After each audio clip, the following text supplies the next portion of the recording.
우리가 지난주 말씀을 나눴지만 안디옥 교회에 문제가 있었잖아요. 그렇죠? 살다 보면 문제가 일어날 수밖에 없습니다. 아무리 여러분 화목한 가정이 돼도 싸울 수밖에 없고 아무리 좋은 교회라도 마음이 맞지 않을 수도 있습니다. 그런데 성경에서는 문제가 일어난 것이 문제가 아니라 어떤 문제가 일어났을 때 그것을 어떻게 지혜롭게 해결하는가 라는 부분을 우리에게 말씀하셨어요. 그렇죠? 안디옥 교회가 그런 할례 문제나 또는 그 모세 율법 지켜야 된다는 사람들의 어떤 주장에 대해서 그걸 가지고 네 말이 맞다, 내 말이 맞다 그러면서 다툼과 변론이 일어났잖아요. 그럴 수밖에 없는 게 우리의 삶이에요. 끊임없이 우리가 죽을 때까지는 그런 다툼이 일어나는 게 당연합니다. 그래서 왜 우리 교회는 싸울까? 우리 가정은 싸울까? 싸움에 집중하지 마시고 그 싸움을 어떻게 우리가 해결할 것인가. 그래서 우리가 보았지만 교회 안에 믿음의 선배들이 있잖아요. 엘더들, 장로들, 그들이 그런 문제가 왔을 때에 그걸 가지고 충분하게 논의하고 토의했어요. 그리고 서로 소통하면서 어떻게 할 것이냐 라는 부분에서 나눴을 때 그 문제 해결 방안을 그 교회 공동체가 인정하는 베드로와 또 야고보가 이야기를 했을 때 모든 이들이 침묵하면서 다 받아들였잖아요. 그럼 믿음의 선배들이 중요하다니까요. 교회라는 집단은 여러분, 장로라는 것은 여러분 제게 아니고 권사나 집단, 목사도 마찬가지지만 우리 아이들도 마찬가지예요. 중식 있지만 애들도 안 되니까요.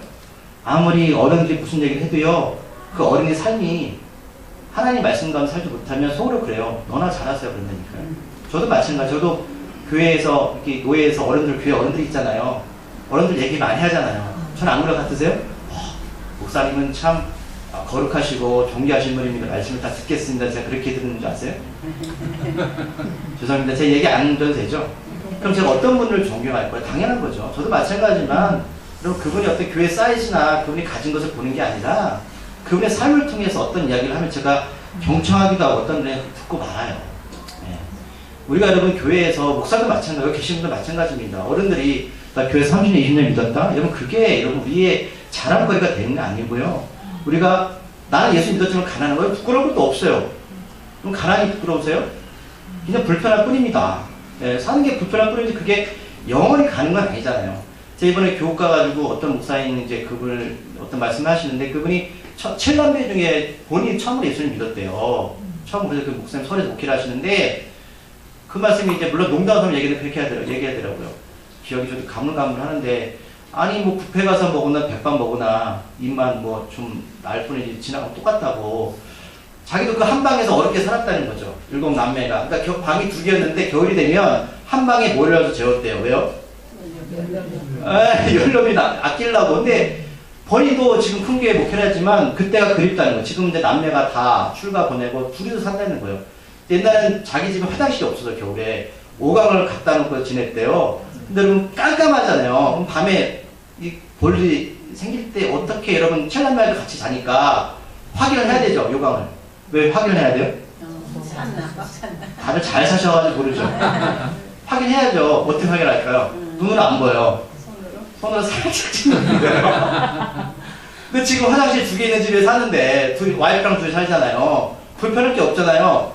근데 나이가 먹을수록 왜 그때 그리운지 모르겠다고 말씀하시더라고요. 왜 그리울까요? 자기도 모르겠대요. 그러면요, 우리가 보면 언젠가 시간이 흘러서 더 많은 사람들이 이곳에 모이잖아요. 근데 이때가 그리울 수도 있다는 소리죠. 그때 유광에 손 찍는 게 그렇게 여러분 그립습니까? 그립지 않잖아요. 근데 그때가 그립다라는 거예요. 지금 와서 보니까. 그러니까 인생 흘러가는 건 다 똑같은 건데 우리 마음속에 그런 욕심이나 그런 거 다툼이나 이런 것도 일어나면 결국 힘든데 여러분 그걸 두려워하지 마십시오. 충분히 우리가 그걸 이겨낼 수 있어요. 우리에게 말씀하셨잖아요. 그래서 교회 어른들이 그 문제를 잘 해결했다니까요. 그러니까 여러분들이 교회 안에서 충분히 그 역할을 감당하셔야 돼요. 오늘도 말씀의 주제가 뭐예요? 교회 일꾼은 말씀의 사역자다라는 말씀, 이 주제거든요. 오늘 보면서 그걸 말씀하고 있는데, 자, 이렇게 교회가 이렇게 지난주 나눴지만 어떤 것을 이렇게 다 결정을 했지만 4가지만 지키자고 말씀했잖아요. 그죠? 네. 그 4가지가 뭐예요? 첫째, 우상의 더러운 것을 피하라는 거죠. 우상 숭배하지 마라. 2번째는 뭡니까? 음행을 멀려라. 물론 이건 남녀와는 관계가 있지만 원하면 여러분 하나님과 관계가 음행이라는 거예요. 뭐냐면 우리가 신앙생활 하면서 하나님 외에 다른 것을 섬기는 것, 이게 음행입니다. 사람들은 그래요. 저 하나님, 목사님 저는 음행하지 않아요. 누가 교회에 대놓고 음행을 합니까? 교회 밖에서 하겠죠. 그렇지만 우리가 마음속에 음행도 음행이잖아요. 여러분 목사들도요 얘기 나눠보면요 마음속에 악한 것이 다 있다니까요. 근데 그것이 목사니까 못하는 것 뿐입니다. 그건 마찬가지 아니에요.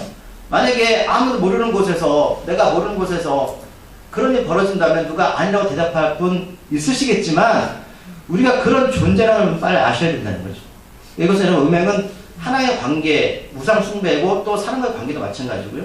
셋째는 뭐예요? 목매어 죽인 것을 멀리하라는 거예요. 자살한 것. 그 안에 피가 있기 때문에 피는 생명이거든요. 그래서 피를 멀리하라. 근데 우리가 전에 말씀드렸지만 저는 선지국 좋아하거든요. 제3식 어떻게 할 거냐요. 그래서 사도행전 우리가 나눴지만 사도행전이잖아요. 제가 어디였죠? 저희 기억이 감감해요. 고린도서 8장. 그렇죠? 거기서 사도 바울이 더 구체적으로 말씀을 하잖아요. 우상 숭배 음식 먹을 수 있다. 말씀하셨죠? 술, 담배 먹을 수 있다. 그런데 만약에 믿음이 연약한 자가 있다면 하지 마라. 이렇게 말씀하셨죠? 여러분 우리가 술, 담배 먹는 문제 때문에 지옥 가는 거 아니에요. 주변에 여러분 누가 술, 담배 먹고 교회 나오는데 여러분 너무 탓하지 마세요. 얼마 어려우면 그렇게 살겠습니까? 저는 그 마음이 하거든요. 사는 게 쉬우세요? 맨날 전쟁 아닙니까? 왼수 같은 자식들, 남편, 아내 그렇게 살아가잖아요. 그러니까 바울쌤은 정확히 그걸 찍고 계세요. 그걸 먹는 게 그게 잘못된 게 아니라 우리가 공동체 안에서 그것들을 어떻게 할 것이냐가 더 중요하다. 그러면 본인은 만약에 우상 음식 있을 때 그것 때문에 누가 실족한다면 옛날에 우상에 고기를 많이 바쳤거든요. 나는 고기 먹지 않겠다는 거. 고기 좋아하지만 누가 그것 때문에 내가 실족하게 된다면 어떻게 해요? 고기 먹지 않겠다는 거. 그러니까 술, 담배 먹는 게 그게 문제가 아니라 내가 중요한 건 믿음 공동체 안에서 누군가 옆에 실족하게 된다면 내가 그것을 하지 않겠다는 것이죠. 그럼 그것을 술, 담배 문제만 뿐만 아니라 만약 우리가 여기 안에서 말이죠. 누군가 실족하고 마음이 아프다면 하지 말아야 된다니까요. 나는 좋아요. 목사님 나는 좋아요. 내가 좋더라도 누군가 그걸 싫어하고 아파한다면 하지 마는 게 오늘 바울선생님이 우리에게 율법에 대해서 규정하는 부분입니다. 네. 나만 좋으면 어떻게 해요? 그건 아니라는 얘기죠. 네. 나는 뭐 기도도 많이 하고 봉사도 많이 하는데 왜 당신은 하지 않습니까? 이거 잘못됐다니까요. 그 이법적인 신앙생활 하면 안 된다는 거예요. 제가 동성애 문제 말씀드렸잖아요. 어떻게 할 거냐는 거예요. 동성애자가 가서 예수 믿고 싶습니다. 내실 거예요? 받아들일 거예요? 고민돼야 된다니까요. 이게 그냥 쉽게 풀 문제가 아니라는 사실입니다. 예. 우리 청년들이요? 직장생활 술 먹을 수밖에 없어요. 제가 어떤 번 했어요. 술 먹고 2, 3시에 들어왔는데 애가 안 들어오는 거예요. 나중에 보니까 버스가 내려서 애가 너무 먹어가지고 거기서 그냥 자고 있더래요. 이 못할 신앙이거든요. 엄마, 아빠 마음 아프잖아요. 제가 그랬어요. 집사님, 그러면 이 아들이 취업 안 돼가지고 집에 놀면 술 안 먹는 게 나아요? 취업해서 술 잘 먹고 저렇게 사는 게 나아요? 어렵게 취업했거든요. 물어봤어요. 대답을 못하더라고요. 그냥 냅두세요. 하나님의 은혜로 그걸 선택하시면 그가 회복될 것이지 그걸 먹는다 말한다 얘기한다 되는 게 아니에요. 왜 갈등이 막내니까 고참들이 먹으라 하거든요. 저도 겪어봤습니다. 그럼 그런 문제 갖다도 마음 쏟지 마세요. 그거 별거 아닙니다. 그거 시간 지나면요. 본인들이 옛날에 다 먹고 나서 그렇게 얘기하더라고요. 그러니까 그런 율법적인 문제라면 사람들 어려움이지 마세요. 예. 물론 우리가 그 올바른 길로 그걸 안내하는 건 맞지만 그걸 가지고 뭐 천국과 지옥문제 그렇게 해야 된다고 말씀하지 마십시오. 자, 이렇게 결정된 일을 각 지역의 회당에서 글을 편지를 써가지고 이렇게 하잖아요. 그죠? 근데 오늘 보니까 각 회당에서 말해요. 원래 회당은 유대인들이 예배드리는 곳인데 우리가 이것을 뭘 추측할 수 있냐면 이 크리스찬들이 많이 지역마다 생겨나게 되었다는 거예요. 그래서 회당에마다 돌아다니면서 이 자기가 정했던 이 부분에서 이제는 할례 문제나 모세 율법 문제에 대해서 얘기하지 마세요. 이 네 가지만 지키지만 다른 문제에 대해서는 하지 말라고 이렇게 읽게 됩니다. 여기서 멈추지 않고 22절을 보면 사도와 장로와 온 교회가 예루살렘 교회 공동체 안에서 사람을 택하게 되죠. 그래서 바울과 바나바뿐만 아니라 바울과 바나바는 안디옥의 교회에서 사역하는 사람들이니까 예루살렘 교회 안에 있는 2사람을 선택하게 됩니다. 그래서 이 사람을 결의해서 보내죠. 다시 이제 전국에 다니면서 자기들이 결정된 부분을 이제 전하라는 소리입니다. 그러니까 여러분 교회는 이런 감정의 소통이 중요한 거예요. 어떤 한 사람의 생각이 아니라 오늘 보면 교회 전체의 사람들이 말을 하자는데 오늘 보시면 누구를 사도와 장로와 온 교회 이렇게 말하잖아요. 그러니까 교회 이름만 부르는 게 아니라 앞에 사도, 장로 이 공신력이 있다는 것이죠. 예, 말씀드렸지만 누가 이해하려 하느냐는 거예요. 김 목사 얘기해 성도들이 얘기하고 저 인간 그렇게 살면서 저한테 그럴 수 있잖아요. 저도 그렇거든요. 근데 여러분들이 정말로 교회 안에서 그 어른들이 말할 때에 받아들일 수 있는 입장이라는 것이죠. 이 사람들이 말하면 어떻게? 맞는 말이야. 그래서 사도와 장로와 온 교회 이름으로 공동체 전체로 만장일치로 보내는 겁니다. 자, 그러니까 이 일은 남이 아니라 교회 전체라는 것이죠. 그래서 누구를 뽑아서 보내냐면 예루살렘 교회는 두 사람을 보내는데 바사바라는 유다와 실라를 보내는데 앞에 보면 인도자라는 표현이 있죠. 인도자가 리더라는 거죠. 네, 모든 사람을 다 보내는 게 아니라 그 중에 리더를 뽑아서 보내요. 그러니까 이런 교회는 리더가 있어야 된다. 어떤 문제가 생겼을 때 교회 어른들이 있어야 되고 리더들이 있어야 된다. 믿을 만한 사람을 보내게 되는데 이 리더, 그럼 이 사람을 왜 보냈을까라는 거죠. 오늘 본문에는 자세한 내용은 없지만 다른 분에서 유추해낼 수 있는 부분이 있어요. 오늘 이 바사바라는 사람, 이 바사바 여러분 이름이 유다인데 가룟 유다가 아니에요. 바사바라 하는 유다. 그러니까 바사바는 우리가 얘기하면 별명 같은 거예요. 근데 이 사람이 바사바가 무슨 뜻이냐면 안식일의 아들이라는 이름입니다. 그러니까 이 사람이 안식일에 태어난 것 같아요. 토요일 날. 안식일에. 근데 안식일에 태어났다고 다 그렇게 이름을 붙이는 게 아니죠. 안식일은 거룩한 날이고 하나님께 경배하는 날이잖아요. 그러니까 이 사람이 그렇게 살았던 것 같아요. 그래서 바사바라는 유다 이렇게 이름을 붙이고 있는데 이 사람의 이 사람이 어떤 사람인지를 사도행전 1장 21절 23절에 보면 우리가 배웠던 부분에 비슷한 사람이 나오거든요. 기억나세요? 기억 안 나시죠? 네죠?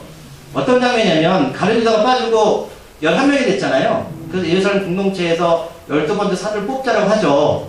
그래서 추천을 받죠. 근데 이제 제비 뽑기를 하는 거예요. 근데 두 사람이, 여러분 잘 아는 사람, 한 사람, 됐던 사람은 맞대야였죠. 근데 맞댄 뒤에 나오지 않습니다. 제가 설명해 드렸잖아요. 사람의 힘으로 뽑은 거죠. 그 중에 한 사람이 또 누구냐면 안 됐던 사람이 바사바라고도 하는 별명 유스도라는 사람입니다. 네. 똑같죠? 그러니까 바사바가 이름이 될 수도 있고 별명이 될 수도 있어요. 같이 써있던 것 같아요.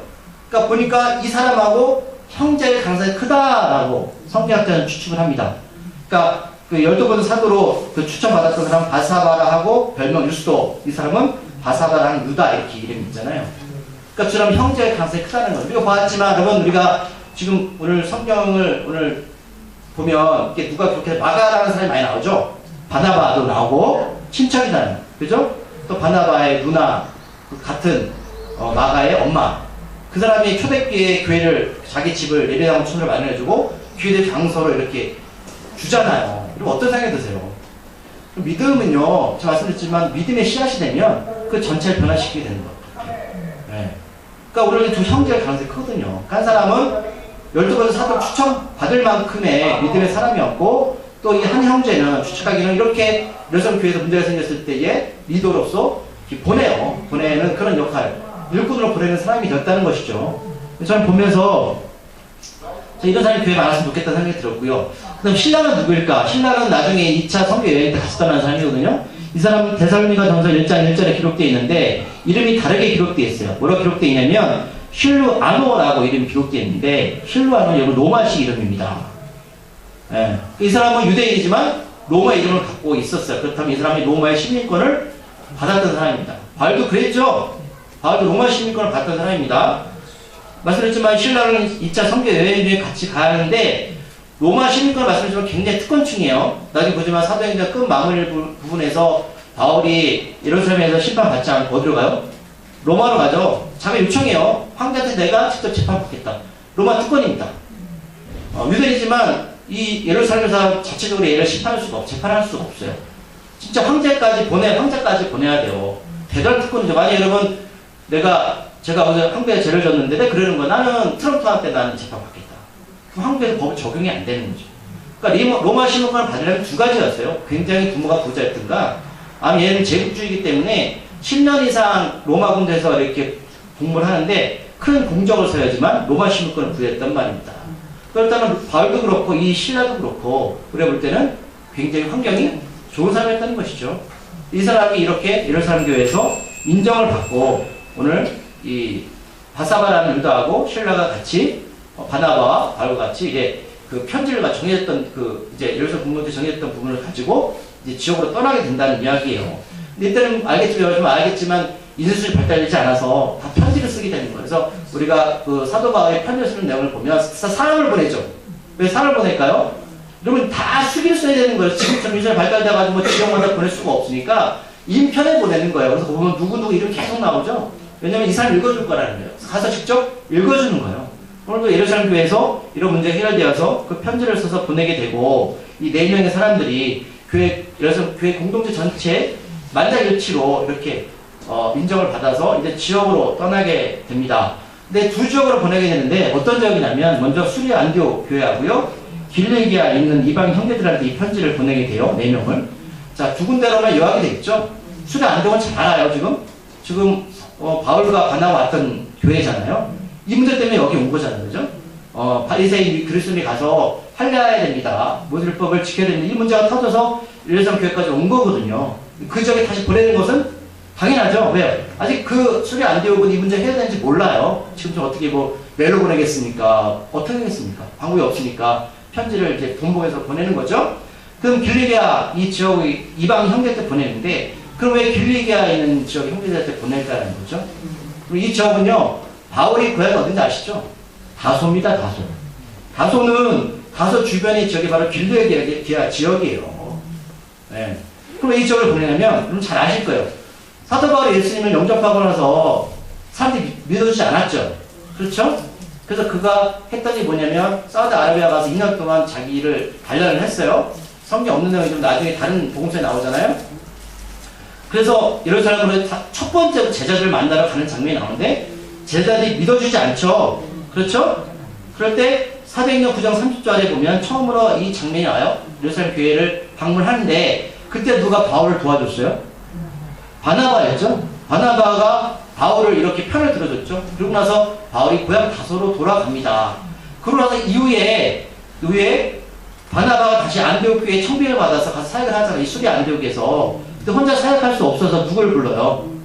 바울을 청하죠. 그래서 바울이 고향에 다소에 몇 년 동안 있다가 안디옥 교회로 오잖아요. 그럼 여러분 다소에서 고향에서 바울이 무엇을 했겠습니까? 말씀을 전하고 교회를 세워나갔겠죠. 그렇다면 이 2 지역을 보낸 이유를 알겠죠? 아시겠죠? 교회가 세워져 있었습니다. 그래서 2 지역을 보내는 거예요. 근데 이 교회는 우리가 알고 계시지만 이런 건물 있는 교회가 아니라 가정교회입니다. 어렵죠. 형편이 어렵죠. 가정에서 다 예배를 드리는 거예요. 근데 어떻게 우리가 지금 많이 교회가 건물에 출마한지 모르겠지만 여튼 간에 가정교회가 이렇게 시작되었거든요. 그래서 그 2 지역으로 오늘 보낸 이유가 여기 있는 겁니다. 이해하시죠?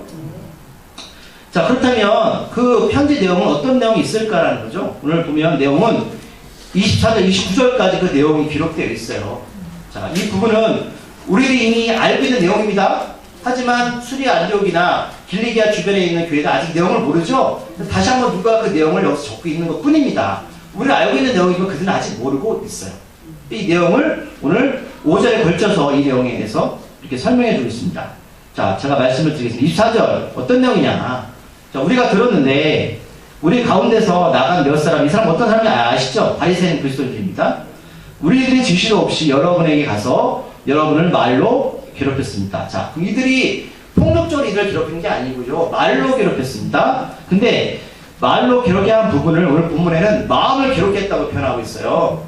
그런데 헬라 원어에서는 마음을 항상 영혼이라고 말씀드렸죠? 영혼을 괴롭게 했다는 거예요. 여러분 사람들은요. 마음이 힘들다 어렵다고 말하지만 성경은 정확히 짚고 있어요. 그 마음은 영혼이 괴로운 거야. 그러니까 사람들은 몰라요. 이 마음이 영적으로 힘든 것이 마음을 힘든 것으로 생각하는데 그렇지 않습니다. 핵심 포인트를 잘 찍으셔야 돼요. 영혼이 괴로운 거예요. 자, 그런데 이것을 말로 괴롭힌다고 말씀하고 있잖아요.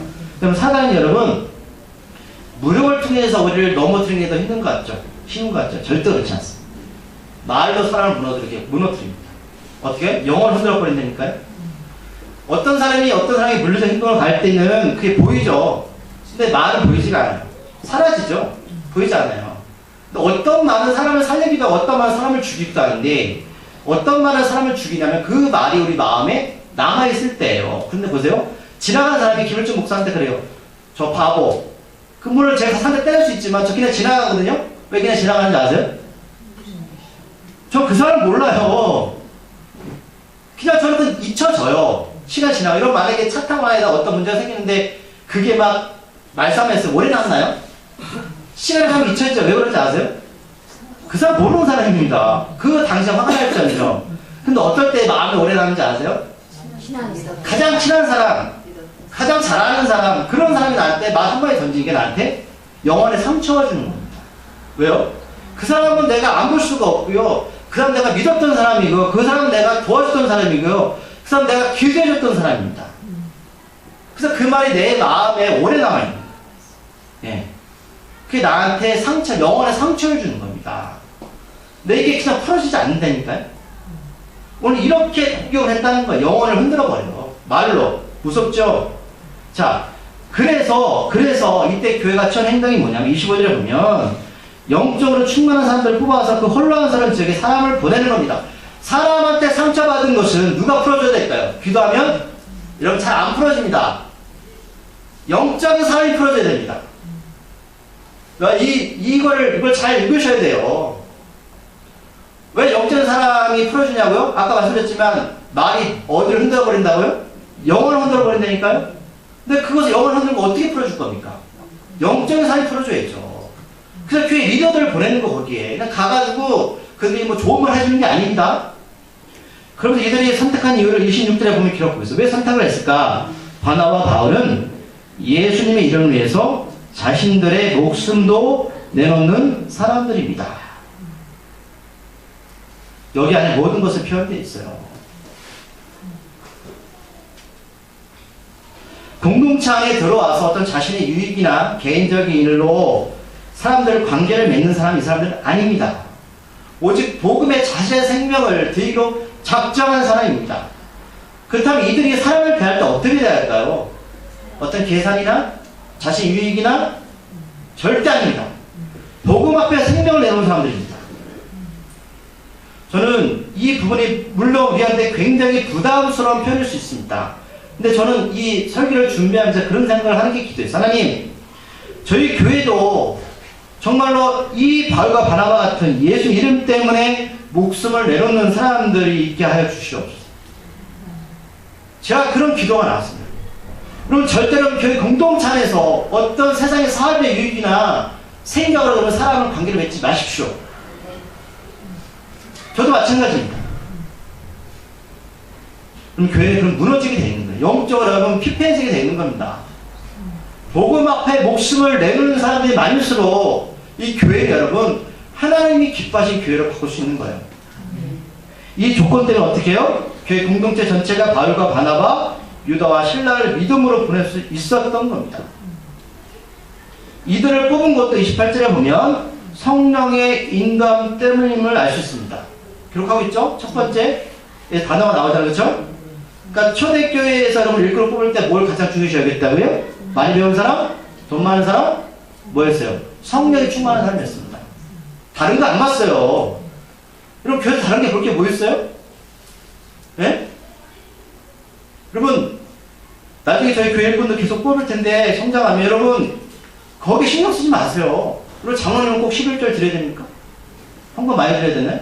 어떤 분은 그래 나 장로님 되고 싶은데 어떤 교회에 행사가 있으면 장로가 되면 그걸 다 찬정을 내야 되니까 너 부담스럽다는 거예요. 여러분 교회 프로그램 안 하면 돼요. 그럼 절대 그렇게 생각하지 마세요. 여러분 초등학교 졸업생이 여러분 장로님 하면 안 돼요? 한글 머리 읽으면 문제가 되겠지만 우리나라 뭐 문맹률 몇 프로나 되는데 10%도 안 돼요. 5%도 안 될 거예요. 예수 이름으로 목숨을 바칠 정도의 성령의 충만한 삶이면 그분이 여러분 장로님 되셔야죠. 제가 저 노예 잘 말씀드리지만 노예 가보면요 제가 세상 갔다 한 대 쥐어 박았어요. 목사니까 못하는 거죠. 별상 다 했습니다. 정말 그런 분들 되지 마세요. 오늘 이들처럼 어떤 문제가 생기면 영적으로 해결할 수 있는 사람들 이분들이 교회 엘더가 되셔야죠. 자, 성령의 인도함이 이들에게 알려준 것은 우리가 앞에 배웠던 29절에서 기록된 4가지였죠. 4가지 내용들이 그 편지 안에 기록되어 있었습니다. 우리가 다시 한번 29절 말씀을 같이 읽어보겠습니다. 29절 말씀 시작. 우상의 제물과 피와 목매어 죽인 것과 음행을 멀리할지니 이에 스스로 상사면 잘되리라. 평안함을 원하니 하였더라. 네. 여기서 보면 우리가 28절 놓친 게 있는데 요긴한 것들이란 말이 있죠. 이거는 오늘 신학성경에만 나오는 단어예요. 이해가 잘 안 가시는데 이 뜻이 어떤 뜻이냐면 이 29절에 4가지만 지키라는 뜻이에요.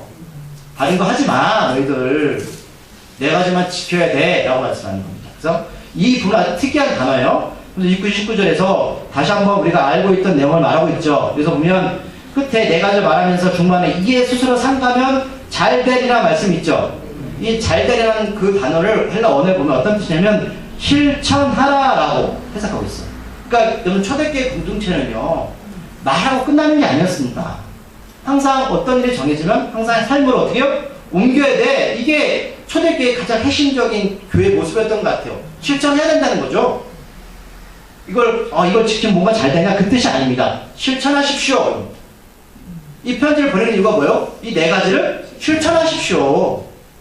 듣고서 그래 끝나면 안 된다는 얘기예요. 여러분들 말씀을 듣고 좋아 이러면 안 된다니까요? 실천하셔야 됩니다. 이게 초대교회가 분명했던 비결입니다. 명확한 지침을 내려주죠. 그러면 뒤에 보면 뭐라고 표현되어 있냐면 어떻게 평안함을 원하라는 표현이 있잖아요. 헬라 원어는 샬롬, 우리가 잘 쓰는 샬롬이에요. 그러니까 교회 공동체 여러분 평안이 원래 뭐냐면 말씀을 지켜라는 거죠. 그때 평안해라, 샬롬해라 이렇게 마음을 하고 있는 겁니다. 그러니까 너희들 지금 이런 어려움과 다툼이 있고 어려움이 있지만 괜찮아. 영적인 사람들이 가서 너희들 가르칠 텐데 이 네 가지만 지켜갈 때 너희들 안에 뭐요? 샬롬이 있는 거야. 평안이 있는 거야. 결국 영적인 문제는 영적으로 풀어야 되는 거거든요. 그러니까 성령의 인도를 받아서 삶을 통해서 실천해야 됩니다. 라는 겁니다. 그러니까 여러분들 내가 지금까지 신앙생활 수십 년을 했는데 왜 내 안에 평안이 없을까? 여러분 다시 돌이켜보세요. 내 안에 실천이 없었던 건 아닙니까? 적용이 없었던 건 아니에요? 하나님께서 될 거야 라고 말씀하셨는데 우리는 속으로 될까요? 이렇게 했잖아요. 자, 예루살렘 교회 공동체가 함께 결정한 이 내용들이 적힌 편지를 4명은 30절에 보면 예루살렘을 떠나서 작별하고 수리 안독에 내려가서 사람들을 모은 후에 편지를 전합니다. 읽어준 거죠? 다 읽어주는 겁니다. 근데 오늘 그 편지를 듣고 나서 31절에 보면 사람들이 어떻게 반응을 보이죠? 위로한 말을 기뻐하게 됩니다. 자, 그 겉면을 기뻐하죠. 왜 기쁠까요? 여러분 우리가 교회 공동체는 제가 늘 말씀드리는 구체적으로 여러분 신앙에 대해서 전해주세요. 무조건 믿어라, 기도해라, 틀린 얘기는 아닌데 여러분 삶을 통해서 구체적으로 살았던 말씀을 하셔야죠. 그게 없으니까 그냥 사람한테 무조건 기도하면 돼, 무조건 성경 읽으면 돼. 성경 어떻게 읽으실 거예요? 어떻게 기도하시는 게 맞나요? 새벽에 가서 기도하는 게 맞나요? 평일에 가서 기도하는 게 맞나요? 집에 가서 기도하는 게 맞나요? 조용히 기도하는 게 맞나요? 통성 기도하는 게 맞나요? 그럼 이렇게 경험 되셨어요? 내가 하지도 않은데 사람한테 이렇게 강요하잖아요. 나도 모르면서 속이는 인도하는 거죠. 앞에서 말했잖아요. 나도 믿어 못하는 것을 왜 이방인한테 멍에를 매게 합니까? 똑같은 얘기 한다니까요, 교회 안에서. 교회가 착하게 살지 못하면서 성도라도 착하게 사십시오. 벌도 못하면서. 여러분 그걸 말하는 게 아니라 구체적인 삶을 영적 그들한테 여러분 표현해 주시고 가르쳐 주셔야 돼요. 그러니까 교회에 들어오면 처음에 열심히 하다가 실행하면 궁금증이 많이 생기잖아요. 여러분. 그렇죠? 목사님 어떻게 11절 드려야 되는데 장사하는데 순수한 이익을 드려야 되는 게 맞습니까? 아니면 매출에 11절 드려야 되는 게 맞습니까? 그런 거 배우셨어요? 그래서 어느 게 맞아요? 그런 것들이 여러분들이 마음 삶을 통해서 드러날 때 상태 말할 때 이렇게 능력이 생기는 거지 나도 하지 않으면서 무슨 얘기를 할 수 있어요? 저는 이 4명이 얘기할 때 분명히 공신력이 있다니까. 복음 앞에 목숨을 내놓은 사람들이에요. 그러니까 얼렁뚱땅 자신도 하지 못하는 일들을 강요하면서 힘들게 만드는 사람이 아니라 그 영혼이 샬롬할 수 있도록 평안할 수 있도록 그들을 인도해 주셔야 된다는 사실입니다. 근데 얘기해 주는데 그 사람의 부담감이 있고 마음이 더 무거워요. 그거 샬롬 아닙니다. 샬롬이 있어야죠. 주님의 말씀 여러분들 삶 가운데 들어갈 때 샬롬입니다. 지금 문제가 있지만 하나님께 당신의 삶 가운데 들어갔을 때에 그 말씀을 지켜갈 때 당신의 인생은 샬롬입니다. 이게 구체적으로 드러나셔야죠. 몰라서 안 하는 것이 아니라 하고 싶어도 하지 못한 이들에게 그 방법을 여러분 풀어주십시오. 안 되는 것을 가지고 무작정 믿음 있는 것처럼 알지 마시고 성령의 인도함으로 여러분 인도해 주셔야죠. 자, 32절에 보면 자, 유다와 실라가 또 말하죠. 안디옥교에서 여기 보면 선지자로 여러 말을 형제들에게 말합니다. 선지자라는 말은 우리가 원어에 보면 이것도 예언자라고 표현됐습니다. 비슷한 얘기지만 그럼 예언자는 앞에 말을 어떤 이야기를 델리를 말하는 예언자냐? 제가 봤을 때 이게 예언자 아니라 그 이야기는 예언자를 히브리어로 나비라고 말해요. 나비가 뭐냐면 말씀을 풀어주는 사람입니다. 말씀을 전하는 자가 예언자예요. 물론 우리가 앞에 봤지만 어떤 일에 대해서 뭐 흉내내서 얘기를 하잖아요. 그거는 극히 드물어요. 그러니까 항상 어떤 말씀, 하나님의 뜻을 전달해주고 풀어준 사람이 예언자입니다. 여러분 예언자가 되셔야 돼요. 가가 무슨 미래에 어떤 일이 벌어질지 그런 얘기 하지 마세요. 미래는 다 죽습니다. 자, 이들이 이런 말을 했을 때에 어떤 말을 풀어야 하냐면 형제를 겉면에서 굳건하게 만들죠. 굳건하게 뭐야? 그들이 마음이 혼란스러웠는데 그 마음이 정리가 되고 단단해졌다는 얘기예요. 그러니까 우리가 누구한테 가서 말씀을 전할 때 그 마음속에 부담감이 아니라 정리가 되는 거죠. 아, 이렇게 살아야 되는구나. 이런 길로 가야 되는구나. 그 마음이 굳건해지는 거예요. 주님 앞에서, 복음 앞에서. 그렇죠? 그러니까 여러분들 하셔야 된다니까요. 자, 이렇게 일을 살면서 왔던 신라하고 유다는 33절을 보니까 얼마 있다가 가죠. 그 얼마 있다가 어떤 일을 했다고 말씀을 전해 준 거예요. 계속 가르친 거죠. 그러면서 평안히 가라는 전송을 형제들에게 받습니다. 그러면 그 문제가 어느 정도 안디옥 교회에서 해결됐음을 알 수 있죠. 그렇죠? 해결됐으니까 다 평안히 가라고 전송해주고 떠나게 됩니다. 그리고 자기를 보낸 예루살렘 교회로 돌아가게 됩니다. 그러니까 이들이 와서 다른 거 한 게 아니고요. 말씀을 가르친 것 뿐입니다. 네. 자, 3차부터 우순이라고 표현된데 여러분 밑에 보면 어떤 사본이 이렇게 표현되어 있죠. 어떤 사본에는 이게 내용이 있다는 뜻이거든요. 그럼 여러분 헷갈릴 거 목사님 이게 성경이 다 틀린 건가요? 그게 아니라 여러분 자, 말씀드렸지만 오이베도 말씀드렸지만 성경 원본이 없어요. 다 수기로 기록했는데 그것이 후세들이 계속 기록해서 남은 거죠. 그럼 구약에 있는 내용이 그럼 다른 내용인가요? 그게 아니고요.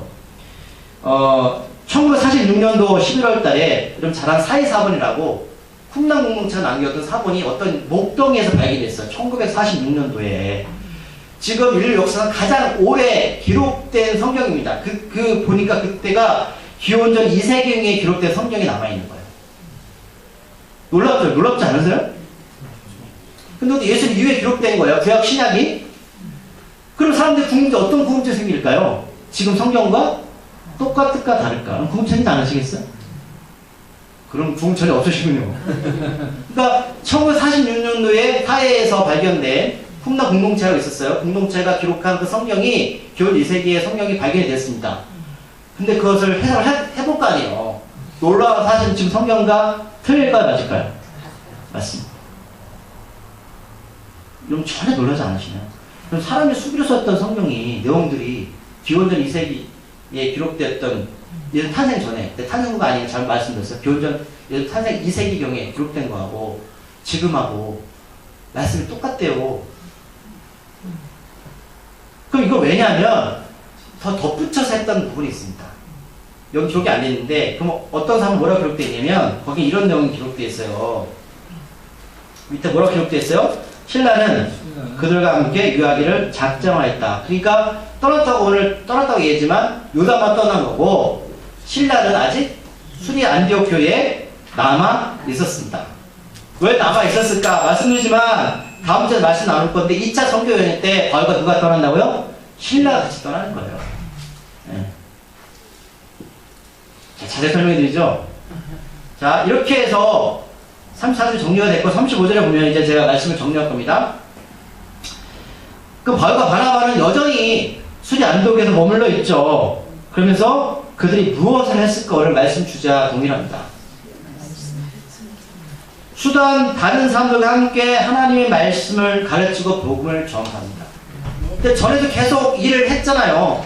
근데 시간이 흘렀음에도 불구하고 이 작업을 계속 합니다. 우리가 오후 성경 예배 때 나누는 때 제가 이렇게 하면서 우리가 구약 때 쭉 훑어보고 있죠. 그때 이런 말씀 있잖아요. 어떤 목사님이 노 바이블 놓쳤지. 이게 성경이 없다, 교회가 없다는 뜻이 아니라 교회는 성경으로 충분합니다. 여러분 바울과 바나바가 다른 게 한 게 아니에요. 끊임없이 말씀을 가르치고 어떻게요? 복음을 전파한 것 뿐입니다. 그럼 사도행전 보면 그것만 어떤 프로그램을 만들어서 뭐 어머니 학교, 아버지 학교 여러분 죄송하지만 필요해요. 저 필요하다고 보는데 여러분 그게 영을 바꿔놓지 않아요. 아버지 갔다 오면 한 달은 바뀌더라고요. 그 영을 바꿔놓지 않는다니까요. 말씀 여러분들 들어가서 영혼을 심어 놓을 때 우리 삶이 바뀌는 것 뿐이에요. 우리들이 한 번은 말씀을 가르치고 복음을 전파한 것 뿐입니다. 다른 거 없어요.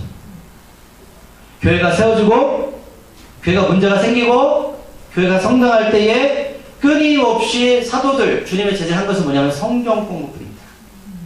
교회는 성경으로 충분합니다. 이것이 바로 여러분 교회의 본질입니다. 이 본질을 지키는 교회가 건강하게 자랄 수 있고 일꾼들이 이 일도 함께 사명으로 받아들여 여러분 감당하셔야 됩니다. 그럼 이제 누구한테 예수님 얘기하실 때 기도하면 야 성경 봐 맞는 말씀이지만 어떻게 성경을 봐야 되는지 어떻게 기도해야 되는지 잘 가르쳐 주십시오. 근데 거기에는 삶이 녹아 들어가야 돼요. 그게 안 되면 감동이 되지 않습니다. 너나 잘하세요. 제가 그러고 다닙니다.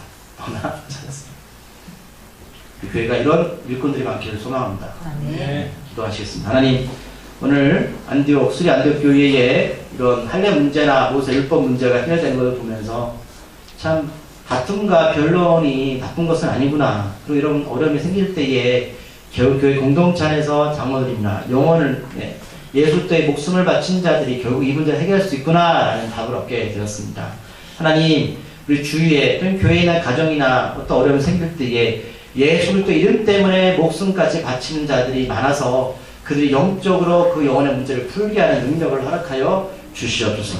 세상에 좋은 말이나 어떤 교육이나 어떤 것도 우리 마음을, 영혼을 우리가 바로 세울 수 없습니다. 오직 영적으로 다가갈 때 그 영혼의 문제를 해결할 수 있으면 우리에게 지혜 허락하여 주시옵소서. 예수님의 이름으로 기도드립니다.